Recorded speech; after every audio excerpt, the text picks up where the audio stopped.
Hey everyone, welcome back to Inspired Action Life podcast. If any of you are like me, I found myself stuck, uninspired, and just not knowing what it was that I wanted to do next.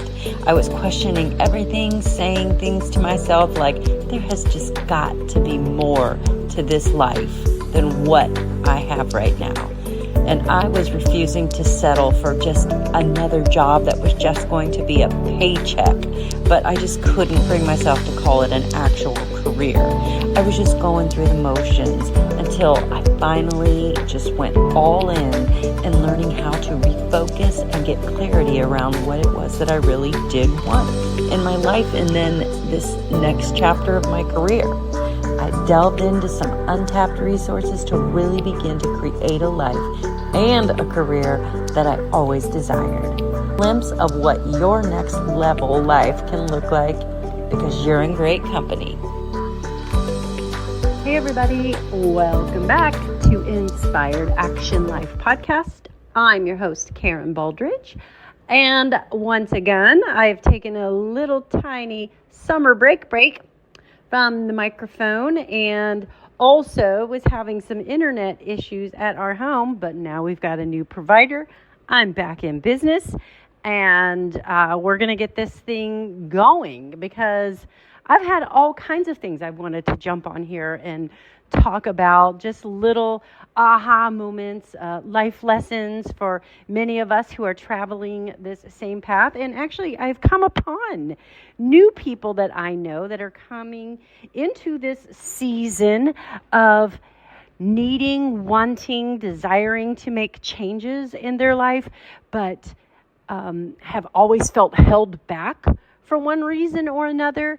Generally, a lot of times it's from family commitments because they sort of committed to run point on all of that. But also sometimes it's, hey, I'm defaulting to that because I really don't know exactly what I want to do to take up my time again in terms of, hey, if I'm going to jump into a new way of doing life or a new career or a new relationship, then I better kind of have some clarity, at least, around what it is that I want to do instead of just running, as I'm calling it, running in place, which is what I am likely going to name this podcast episode, because sometimes that's what it feels like, or at least I feel like that's what it feels like.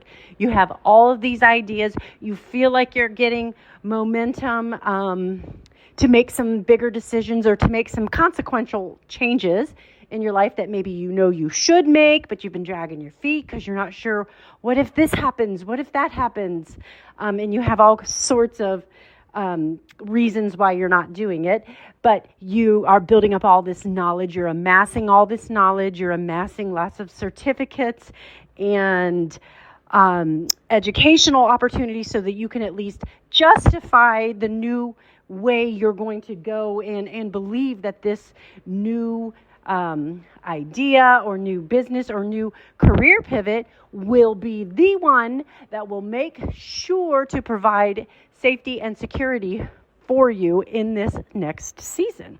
And so if this is you, or if you can relate to anything like that, and let's face it too, let's go ahead and throw this thing in here, is that when you get to a place where you are making pivots, the one other thing that always needs to be looked at is your relationships and the status of all of those, whether it's a marriage or whether you are looking to become unmarried, from married, or, going through experiencing maybe a separation or a divorce, or from divorce to married again.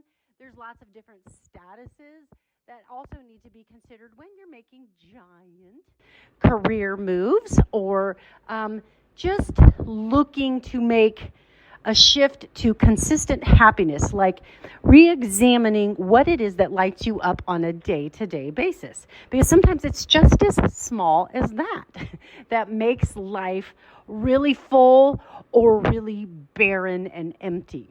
So, but many times we don't have time to worry about those little minutia things until we are forced to have time to examine them.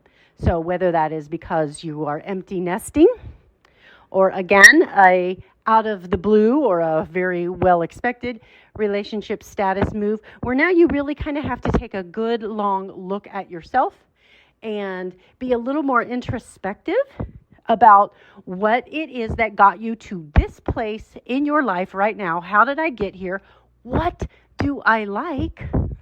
What do I not like? What boundaries will I not allow anyone to cross so that I don't arrive at this same exact place again? And all of the things, because many times we go in eyes wide shut to our brand new careers out of college or our new relationships where that lead to marriage. There's lots of things that we haven't developed within ourselves that we go ahead and like push to the back in the back of the closet, and they don't really mean anything because, hey, I got this perfect job and it's a great opportunity and I'm making good money, or I've got this great, person that I met and everything's so great, and I'm just going to go with it. I don't want to mess it up with all of my I'm just being picky moments, because all of us have a certain level of pickiness, or at least I hope you do, because I've come to find out that that's actually a really good thing, because that means you have standards and thus maybe some boundaries put in place. But some of us also come in with a people-pleasing mentality and are just trying to check the big boxes in life, So like, hey, okay, career, I can take care of myself. I won't starve to death. I won't be homeless. Great, check the box. Making some money. That'll at least be enough to just cover enough of my rent or my car payment or, get some groceries, whatever it is, to lifestyle. And then, hey, if we have enough extra to do some of those great like self-care things, bonus, that's great. Or I'll save just enough money so I can go out with my friends on the weekend. This is, like the 20-year-old self. Somewhere in there, you're just trying to cover all of your bases. But you don't quite even really understand the depth of what you want or what you like, because all you know is the experience that you've had up to this point. You only know what you know. So you haven't really set yourself up to think or want bigger. So the boundaries may or may not be there. It just depends. And it depends on the environment that you grew up in and whether there was some uptight people in that area, or if you had a little bit more go along to get along experience and all of that. So all of that plays into how we develop our lives as we go along. And then each of us develops these like survival tactics to get through the uncomfortable times. There's a lot of really good times, but then there's some really big uncomfortable times that we have to learn to navigate. So we can just pretend like the problems aren't there and shove them in the closet, or we can blow up and throw a fit right then and there and maybe alienate our status of our job or our partner or whatever it is. There's lots of different ways that we learn to cope. But the reason I really wanted to do the message that's kind of coming on me right now is because it's if I could go back and tell my 20-year-old self a few things, and I do have a 20-year-old daughter, so this actually works out great because I get a redo. I get to redo all of the things that I would have really benefited from knowing at 20 that I did not know. I had to learn from the school of, quote, hard knocks. Not that my life has been a hard knock life, and I'm not proposing that it has. I'm just saying from a personal development standpoint and decision making, I may have done some things different. Had I had some of the information that I have now about how, just basic human behavior and how our brain works and how our decision-making mechanisms get formed and what I would do differently. And most definitely, boundaries.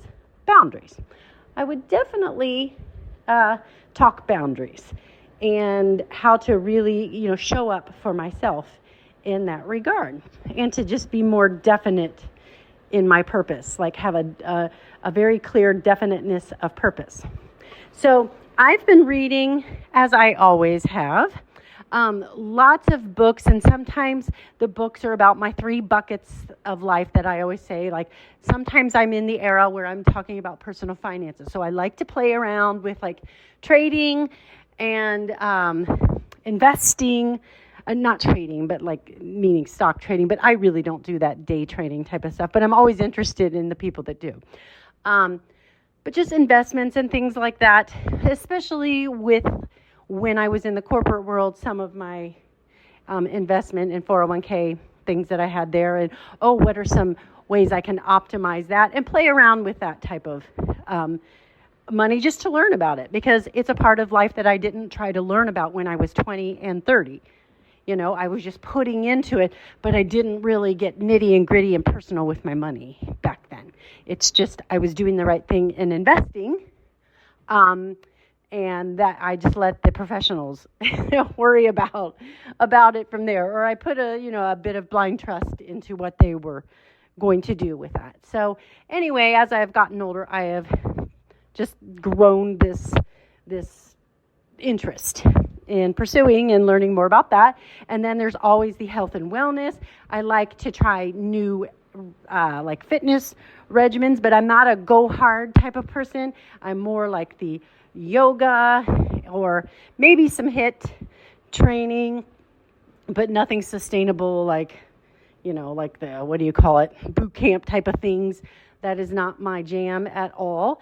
Don't have that. I like the dance, Zumba, that type of thing. And yoga, I already said yoga, but that's what I really like, yoga. And I like the whole meditation. And then, of course, the spirituality. And I've been all over the map with that one. I'm just sort of exploring how my mindset has grown out of my spiritual practice, and grew up Catholic, and then more went towards just plain Christianity as I started to come into adulthood, and would always and have always considered myself a Christian, but more tried to ride that line a little bit here recently about mindset, because I used to, because of my personality, default a little bit about my fate always being in God's hands and not really taking the agency that maybe I should or could have on my own to start doing some, as I would call on my podcast, the inspired action, taking more purposeful action towards something that I want. But the key is to be very clear on what it is that you want. And again, that was definitely something I needed some work on. And so I have got all kinds of aha moments along the way about how my personality would just default into what I knew and what was like autopilot mode for me. I could handle anything. I'm a pretty strong character type of person, not super mushy, crying type of personality. It's more like I will stand up and fight, kind of like a fighter personality, but not so much a shrivel up in a ball and cry in bed. That's really not been my default. And sometimes I want to be that. It's just I'm not. So, because that would make it easier, because then at least I would get some of those emotions out. But unfortunately, that is not really up to that point really what my makeup was. So this is really good as I've gone through these lessons to be able to share some of the things, the mindset tips and tricks that really could or might have changed the trajectory of my life, instead of just deferring my fate to down the road. I deferred it to God, which I should have, and I'm not saying that God doesn't have control over that, because obviously he does, but I think there's also some benefit in getting clear on what it is that I want from him, to make it very specific that the actions that I want from God or the universe. I know a lot of people will use God and universe interchangeably. And so I get that, because it's all really about the energy in which you are putting out there to make your request. You really need to be clear on what it is you want. So I was reminded of a podcast that I listened to, I think it was around last summer, where they were interviewing Oprah. And the reason I was reminded is because one of the books that I just read was an old book from the 90s. This kind of came upon my path because of a podcast episode I was listening to by Deepak Chopra, The 7 Spiritual Signs of Success. And I just feel like all these little breadcrumbs have been put into my orbit here, because I'm running into all kinds of women, specifically like me, who are at an apex in their life and career and really have a lot left in the tank, but don't really want to go back to our old careers, really kind of want to make something new. Or they don't want to go back to the old version of themselves that was in their first marriage. Now they've experienced a divorce, and they want to know how to make it different the second time around. How do I not run into the same walls? How do I not repeat the same outcomes? And it really feels like a little bit of a desperate energy when you're there, because you're like, you're leaving it up to fate again. And see, there's that thing with leaving it up to fate. I needed to know that I had some human agency. I had a little bit of control components of what my next level would look like. So I really needed to dig into this mindset stuff to know that I've done everything that I can do, and then the rest is in God's or the universe's hands. But I need to at least cover the bases that I can cover, because not all of it do I have control over, but I do have control over my portion of the story, like how I react, how I behave, how I proceed with life. And so it was just really important for me to just really nail that down. How did I get to where I got to, so that I could share that experience with other people who are in that same boat and experiencing this same pivot in their life. So anyway, it's always important for me to learn and grow so that I can share it with people that I speak to, whether it's in groups or one-on-one. So anyway, to tie the Oprah and the Deepak Chopra thing in, even though that rhymes, haha, funny. But anyway, you know that he became kind of big because Oprah had promoted him. So that's the tie-in, and that's why I thought of the Oprah interview once I read this book that I just happened upon with Deepak Chopra. And it's the 7 spiritual principles, the 7 spiritual laws of success. And all the things that I know about him, somehow it evaded me that he wrote this book. And this is right down my alley, because generally the conversations that I get into when you're doing personal development or self-leadership development are defining those success principles for yourself.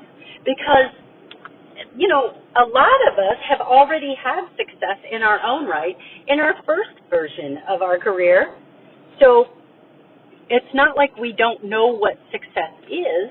It's just we are trying to find that feeling again of feeling success on something that maybe we've been doing over and over and over again, and we're at the point where we're considering maybe there's something else I should or could be doing. But how do you start from the bottom of a brand new career? Or as I said, a lot of us in this age range are, dealing with brand new relationships. That seems to be a common theme that I come upon. And who do I want to be in this next version of love, of finances, of career, of my business? Who do I want to be, and who do I need to be in order to succeed? So what's really just kind of cool, I could go down several rabbit holes about this, but if you can just feel successful and feel happy within yourself, it is amazing. It's like those self-propelling lawnmowers. It's like once you can get into that energy, it just pulls you into the vortex. And everything that you need seems to show up. But the rub is, how do you get into that flow of success? And it's generally, as you've heard me say many times on my previous episodes, is small successes beget larger successes. So experiencing small success, it can then give you that feed into the larger stream of success in any of these big ticket things that you're trying to find that next version of you in. Now, what does this have to do with Oprah? Well, it really doesn't. Other than I listened to, again, one of these many motivational clips that Oprah has over the years, and what I'm really keying in on, and I think it's very important here, is the idea of surrendering to what is, like the power of now. Instead of getting frustrated and fighting and being combative over how frustrated you are with the fact that you don't feel happy, or you don't feel like you're getting respect, or you don't love the relationship you're in, or you don't love the career, you feel like it's toxic, or that you've maxed out your skill set, or whatever. There's so many stories within that one story.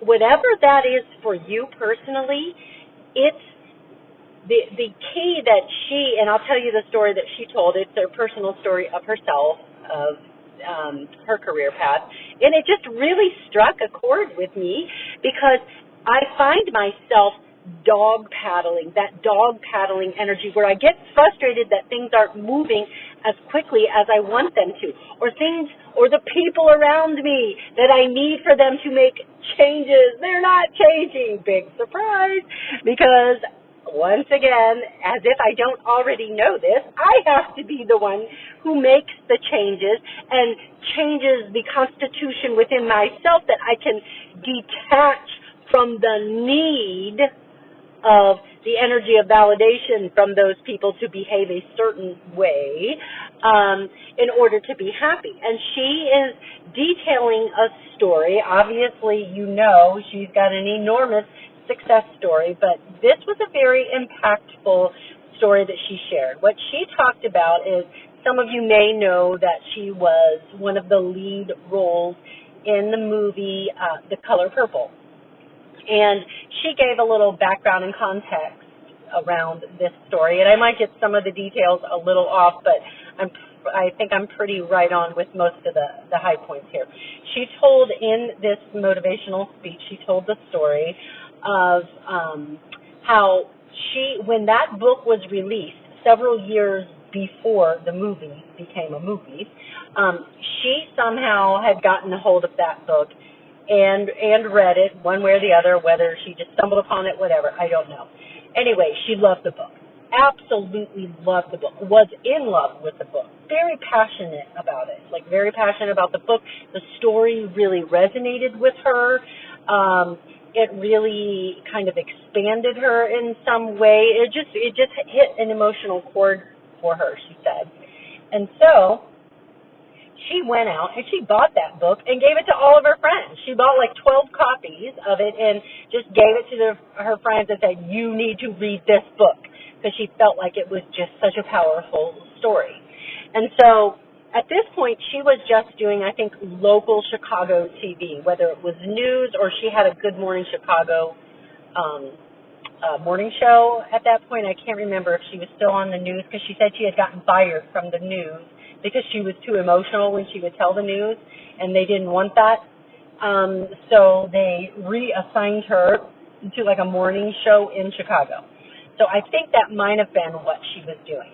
Anyway, she was reading the story. She really loved it, obviously. She reread the book a couple times and just really liked it. Well, from being on television, I'm assuming she had been plugged in with some sort of an agent, and she found out, one way or the other, that they were going to be making a screenplay about this, making a movie over her favorite book. And she's like, oh my gosh, I am this character in this book. I am this main character.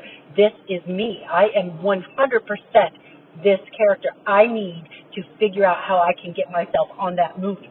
And she didn't know, she had never been an actress. She was just doing news television or just like, talking, interviewing type of television. She was never in a movie.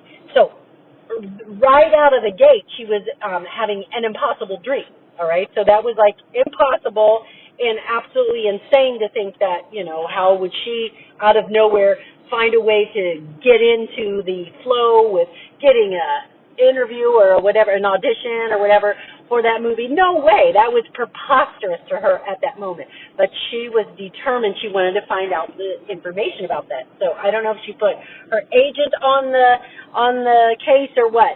But long story short, she found out where they were going to be auditioning for this movie, and she got herself there. And I don't know if they were doing like an open call or if her agent was able to like send some information or knew somebody to pull strings to get her a Hail Mary type of pass to get an audition for this movie. So anyway, long story short, her pure determination got her into the room by absolutely the longest shot odds ever to get an audition. All she wanted to do is just know that she at least tried because she was determined that that was her part. She had no reason at all to believe. And, she had no business believing that she would get that part. She was literally a nobody. A nobody. Joe Schmo, nobody knew of her to be able to think that she's going to pull a major role like this. And she heard that Steven Spielberg was going to be the producer. So that makes it even 1,000 times more, audacious for her to even dare to dream to this level that she would get this part. So far-fetched and against all odds. So anyway, as fate would have it, whether it was pulling strings with her agent or whatever it was that got her in that room, she had this audition. And there was all kinds of things like shenanigans that were happening with this audition. People were talking in the background, I think, and like she kept getting stopped and, mid-sentence. And it was just all kinds of shenanigans. But when she finally got the, like one big cut of time where she could say her role, because she studied that script inside and out, back and forth, and she knew it well. So she came prepared because she had already convinced herself mentally. She had that definiteness of purpose. I'm coming in to get that role. No other roles. This role. This is the role that I want. I'm getting this. I am this person. I'm the embodiment of her. So you see, the mindset's already there. The mindset is already out in front of the actual goal manifesting. Do you see? Do you see how this is breaking out like this? Okay, well, this is how it works. So she went there. She got the audition, and once she got her chance to really let it loose, she feels like she nailed it. The energy, the emotion, the how she believes this character would have talked, and even with a little accent, and she believed she had the look of the character, everything. So anyway, she felt really good about it. And I guess typically, she would have heard something back within a week or a couple of weeks or something typically. I don't know anything about how that industry works. I don't know. Whatever that was, she felt like, okay, I'm going to hear something back. Well, whatever that time frame was, she didn't hear anything. She heard nothing back. And she kept going, no, I am totally getting this. God, there is no way you would have dropped this into my lap and then not see it through. My dream, my bucket list dream, you put me in the room, you get me within spitting distance of it, and then you pull the rug. No way. There's no way I'm not getting this. Okay? So see where we're at? This is the context around it. And I know some of you have found yourself in that position, and God knows I have. Okay? So that's why I'm getting all fired up about telling this story, because it just absolutely just lands for me. So this time goes by, she's not getting it. And so now all of a sudden it's starting to dawn on her that not only will she not get the dream, okay, the dream that she thought she had like almost right in her hand, like this is too good.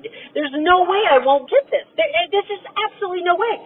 But then to find out she doesn't have it yet. And so too much time had went by that she thought they probably already filled that role, and now she is not going to get it. So now she is stuck with what I would basically call like cognitive dissonance of, what do I do now? I put my full belief and like strength and just everything I had into the belief that God would deliver this to my hands, because he already teed me up with the impossible situation of getting me to the audition. There is no way he's not going to come through. So now there's this whole betrayal thing. Now my trust is being called into question, and now I'm freaking out. And there's just like this whole cognitive dissonance going on with many of us who have had to deal with, I put everything on the line for something, and I just got punched in the face. Now what do I do? How do I get my legs underneath me? How do I ever find the ability to be vulnerable with my heart again, to go for something that I really want and not think that, I better hold a part of myself back because I'm going to get destroyed, because I know, once again, I will be disappointed.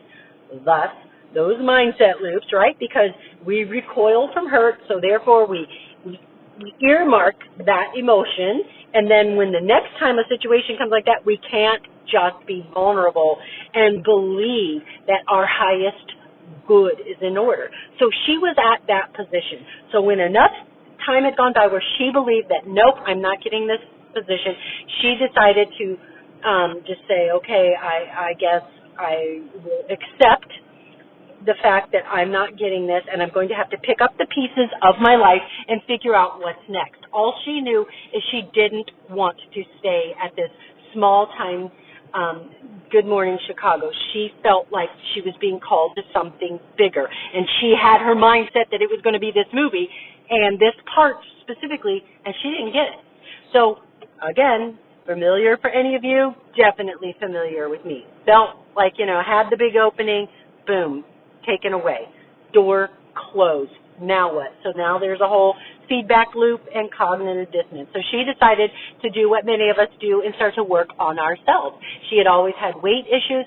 She had always battled them. She had not liked, always what she would see when she looked in the mirror. So she decided to go what she called a fat farm. So she went to, her words, not mine, to a, quote, fat farm in somewhere on the East Coast. She went there and she turned herself in there or whatever, checked herself in for a couple weeks to just get some help and support into making these bodily changes. So she's out there. She had just gotten in there, and part of the protocol is there's certain exercises or whatever they made them do. So she was out on the track one day, walking the track and just praying to God and crying like, I can't believe my heart is just absolutely destroyed. I don't know what to do next. I am broken. You have broken me, but I just surrender this to you. My heart is broken. I'm hearing they're bringing in these big actress names. What chance do I have against these Academy Award-winning actresses? How in the world would I even have a prayer to go up against these people? I wouldn't have a prayer. So this is what she finally had to surrender. So she said that she sang the song. Many of us know the hymn, I Surrender All. And so she said, I just was walking and crying and just saying, okay, I will stop fighting this. I will stop wrestling, yelling, screaming, being frustrated, being so just crushed and disappointed, and instead just accept the power of now. I will just accept it. So at that very moment when she was singing the song, she had just finished the song, she had finally found peace in her soul after several months of toiling with, how did I not get this, stopping myself, getting my own way, just feeling broken, We've all been there, I think, at certain points. She sang the song, and then some guy from the quote, fat farm, comes running out there and says, are you Mrs. Winfrey? Are you Miss Winfrey, Oprah Winfrey? She said, yes. She goes, you have a phone call. He said, you have a phone call. This was before cell phones, in the kitchen from Mr. Steven Spielberg. What? Are you kidding me? Again, remember, she's not Oprah as we know her. She's just some random lady Oprah on a news show, a local news show. And Steven Spielberg was tracking her down, maybe through her agent, and calling her at this fat farm. So anyway, she gets on the phone and he says, hey, whatever he said to her, and he said, you've got the job. I want you for this role. And she's like, what? Oh my gosh, like this is exceeding every belief and every possibility of anything she thought was possible for her. And he said, if you even lose a pound, this job was going to be in jeopardy. Can you be in L.A. tomorrow? And she's all the way on the East Coast. She's like, oh my God. Yes, sir. Yes, I can. She didn't know how she was going to get there because he's just now dropping this on her. Said, can you be in L.A. tomorrow? And she said, yes, I will get it figured out. So she drops everything, runs into her room, packs it up, and she laughed and said, I stopped at Dairy Queen on the way to the airport just to make sure, just in case I had lost even a pound, that I put it back on because I needed the version of myself which existed now, which she should or could have been happy with, but she wasn't, so she's trying to change it, right? So the power of now, being happy where you're at now is the key to being able and surrendering to where you are now and is the key to open up. It's like the master key, that next level of you, enjoying where you're at now. And so she got herself out to LA and the rest is history. Yes, she got that role in The Color Purple. And that was the very beginning. That's when she started to believe and understand and see the power of just pure passion and belief in a goal that you set for yourself. So that's how it played out for her. But I think a couple lessons come from that. Not only complete belief in something that seems impossible, but then there's the goal of understanding and getting a lot of clarity on what it is that you want. What is it that would make you feel alive? What is it that would make you feel happy? And remember, success or with happiness doesn't always come with a price tag. It doesn't mean you have to have money involved in it. It can be love, it can be relationship, it can be connection, it can be, that's currency in and of itself. Or maybe it is you're seeking security or safety or freedom or travel or whatever it is. It doesn't always, well, travel would have to come with a price tag, but an emotion doesn't always have to come, meaning like, I will be happy and feel safe and secure once I make $1 million. It's not always about that. It's about chasing a feeling. And so once she laid it all down and said, okay, universe, God, you handle the details. All I know is that, I got very clear on what it is that I wanted. This was very specific. And some of us struggle with being very specific over what it is that we want. It's really hard to put words around what is it that you want. I bet you if anyone came at you and said, what do you want from life? You'd be like, blah, blah, blah, blah. I don't know. So what is it that is delaying, like I want to be happy. Okay, well, why aren't you happy right now? Many of us can't ask. It's a small question, but it's not a simple question. So many of us can't put clarity or words around those types of things. So I think it's very telling that, if you can find some small things that are very definitive and learn how to surrender to the process. So the key for her is she surrendered and stopped fighting. So plant that seed and then walk away from it. Just say, I put my full passion. But I think the thing that magnetizes us the most is when you are super duper clear. You are super clear on what it is that you want. And some of it may be something specific like hers, or some of it might be a little bit nebulous, like, I just want to be happy. Well, let's start with things that make you happy. So although some of my business goals didn't manifest this last year, one of the things that I definitely wanted is I wanted a creative outlet to redo the energy of my house or remodel the look because it just wasn't matching the vibe of what I wanted. So I felt like aesthetically for me, that's a big deal. My aesthetic, my surroundings have to be just so.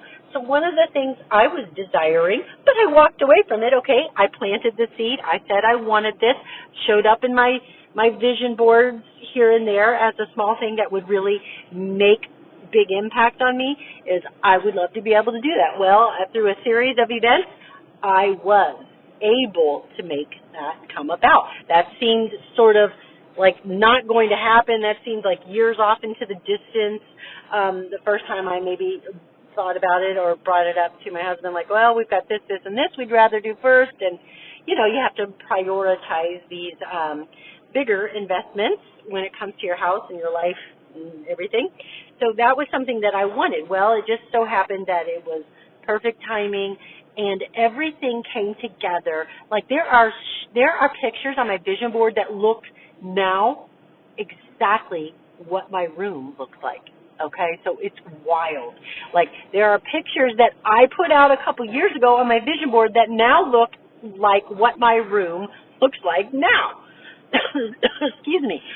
So it had to be. I had to dream my painting and paint my dream, as Van Gogh has said.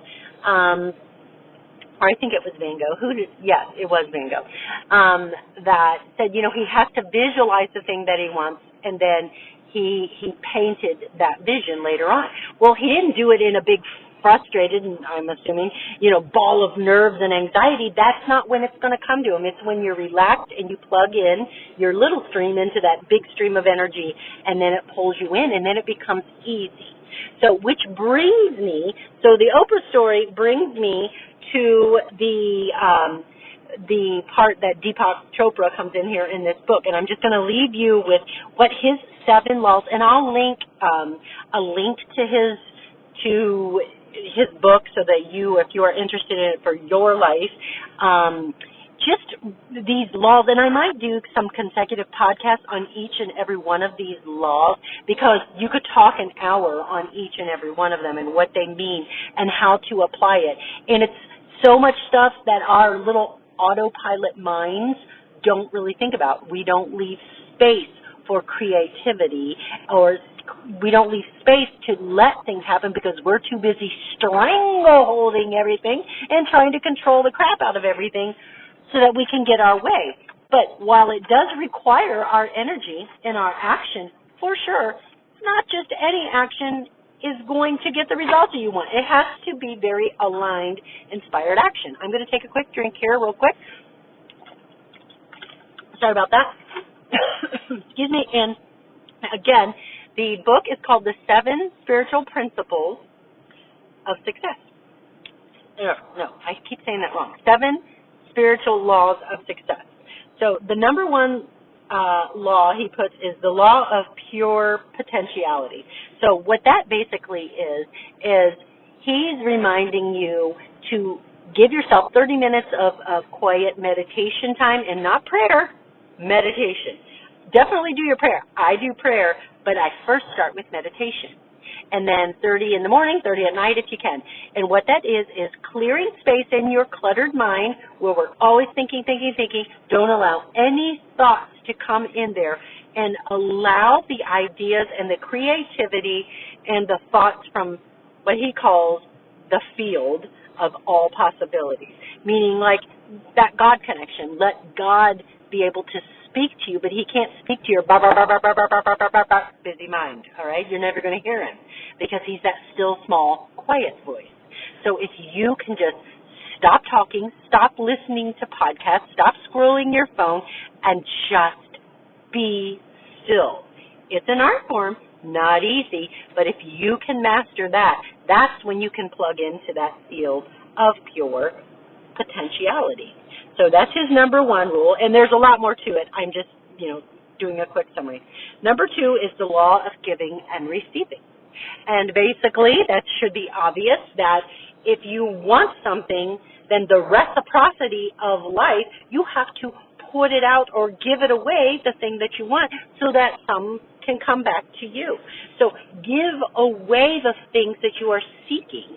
I know that seems like counterintuitive for some of you, but many of us who've grown up in the church understand, with the whole issue of like tithing and serving in the church, because if you want, but those of us who haven't, even just giving an encouraging word, give of something. Make sure that he says, and I love this idea, just give something away every single day, whether it's a text where you encourage a friend or you give somebody a compliment that they weren't expecting, something that is unexpected, that is authentic from you, and that could have impact on another human in that day. So give something away in order to receive, and be a good receiver, because when people want to bless you, then you need to be able to receive from them and learn to be a good receiver and not be so prideful, because that's a scarcity mind thing, is being too prideful, because that's an ego. So just let go of your ego and allow people to give to you as well. But make sure that every day you give. And number 3 is the law of karma. I think we all know what karma is, like the comeback. So the life that you're experiencing now is a result of the decisions that you've made up to this point, which then would defer you back to the giving and receiving law, which again makes sense. You can kind of see whatever goes around comes around. Whatever you're giving is whatever you're getting is the product of what you've been giving or not giving up to this point in your life. Now, don't come after me for some of the bigger things that happen, because I understand that there are some inexplicable atrocities that other things can come in and disrupt the apple cart, or all these terrible things that happen to people. I don't have all the answers there. I'm reading his laws because they made sense to me. And again, remember that control piece that I told you before. I want to make sure I'm controlling all the parts that I at least can. So I know I did everything. And if God still doesn't choose to give me what I pray for, then I've at least done everything and then taken action and haven't been lazy, quote lazy, or anything. I've done everything that I can to be able to deserve to receive the outcome that I'm looking for. So just think of it along those lines. That made sense to me. The law of least effort, which I love that. Again, we over-engineer things. We struggle too much to get the things that we want. We don't need to over-engineer and have a struggle fest for everything that it is that we want. We can just take the correct action and let the opportunities plug into us. We don't plug it in to everyone else. We let the opportunities come to us.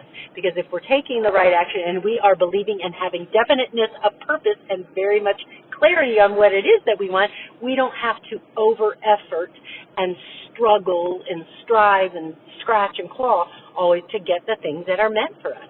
The things that are meant for us will always find us. And I have so much peace with that. I find so much peace with that. Like, it'll show up on time. All I need to do, the struggle I need to have is just keeping the faith. So many times, I have so many stories where that has been the case for me in my life. So many times, big things. The law, what is it, of intention and desire. Again, getting clarity around the thing that it is that you want. So you can ask for the money, $1 million, but why do you want the $1 million? So that maybe you will feel secure and that you will feel like your retirement is set, and that maybe you want to have a home in a place that it has more beautiful vistas, and you want to be able to wake up and see this water every morning. Whatever it is that you want $1 million, it's because you want to have security and freedom and a fullness in your life. So it's not actually the thing that you want, it's the feeling. So just really drill down and get clarity on what that feeling is, because that usually is the answer. Number 6 law is detachment. Okay, like we talked about, plant that seed and detach emotionally from it so that you're not all wild up in a ball and so sad, anxious, nervous, mad, angry, all the things. It hasn't shown up yet. Where is it? Oh, my God, I'm going to get destroyed. I knew I should have never believed. Those type of things, because we all can do that. God knows I can. I'll get frustrated when I see that thing not showing up, and then my anger will rise up, my anxiety will rise up, my fear will rise up, all of it. And so you've got to master the art of detachment from those desires that you have now gotten clear on. You just go with the thing that it's coming, because I'm so clear on it and I know so strongly why I want it that I have no fear that it won't come. Of course it will come. The question is when. And so really focusing on the question of when. And then the last one is the law of what he calls Dharma, which is the Sanskrit word for purpose, the law of purpose, really connecting with your purpose. And purpose doesn't necessarily mean your paycheck, okay? Purpose doesn't necessarily mean you have to change careers to something that you were naturally born to do. Some of us get to do that, and that is a wonderful and blessed thing. But some of us still have our successful careers and paychecks, but we also want to feel like we are fulfilling a purpose here on this earth, that there is something beyond what my job that I'm getting paid for is. What is my purpose?